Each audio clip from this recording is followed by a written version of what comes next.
Kodiaq is a large Alaskan brown bear.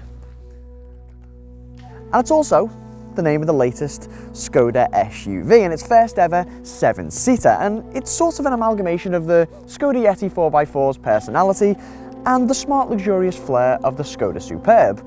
And who wouldn't want that? And thankfully, like a lot of other smart Skodas, the Kodiaq is still highly stylish without being overtly flashy, with lots of subtle yet pronounced lines running all over it. And there's no denying that it is a big SUV. I mean, it's over 4.5 meters long and 2 meters wide. And as it sits on the Volkswagen Group's MQB platform, it naturally falls into the crosshairs of models like the Volkswagen Tiguan and the Seat Ateca, but it also goes up against other SUVs like the Kia Sorento, the Hyundai Santa Fe, and the Nissan X-Trail.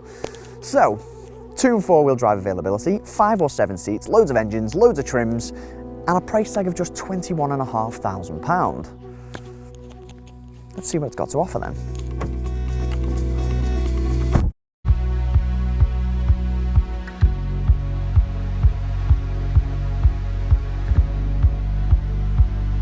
Let me start by saying that the Kodiaq does feel like a big car on the road. I mean, throw it around some bends and it does feel like a big car, and you'll feel it roll a bit, but not to an extent that'll put you off putting your foot down. And in fact, you'd be surprised at how much grip is on offer and how well it turns into bends.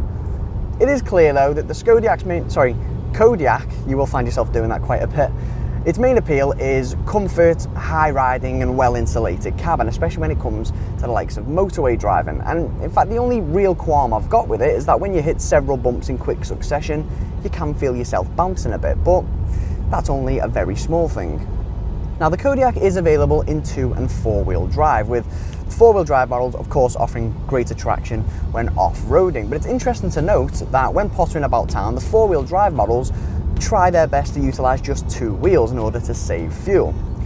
Now, when it comes to engines, the Kodiaq features a familiar range of Skoda units. So you've got the entry-level 1.4 litre, 148 brake horsepower petrol, which is okay for daily driving, but you don't really get much low-down grunt. However, the range of 2-litre diesels are great, and you can't really go wrong with the mid-grade 148 brake horsepower model. I mean, there's enough power there for whatever you're going to need, whether that's daily driving, motorway cruising, or every now and then we need to just drop a gear and have a bit of power on tap. It's absolutely spot on.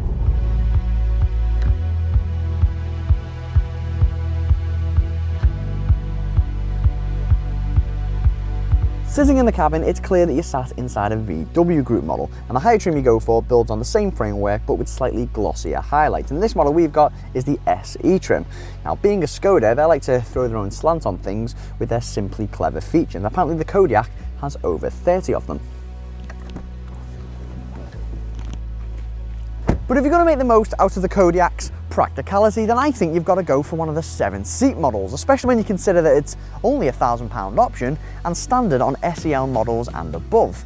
But the Kodiaq's biggest party trick is its entry-level price of £21,500, and that undercuts the Hyundai Santa Fe, the Kia Sorento and the Nissan X-Trail.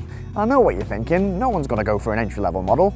Okay, so let's say for argument's sake you go for the flagship edition model. That'll cost you £30,695. That's still £2,000 cheaper than an entry-level Hyundai Santa Fe.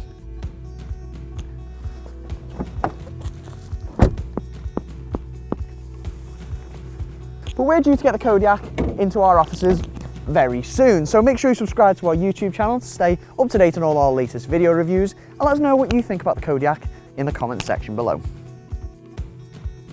Click on the inquire button to find out more details about this car, or for any other models, visit carkeys.co.uk. And to watch more reviews, click one of the links on screen now.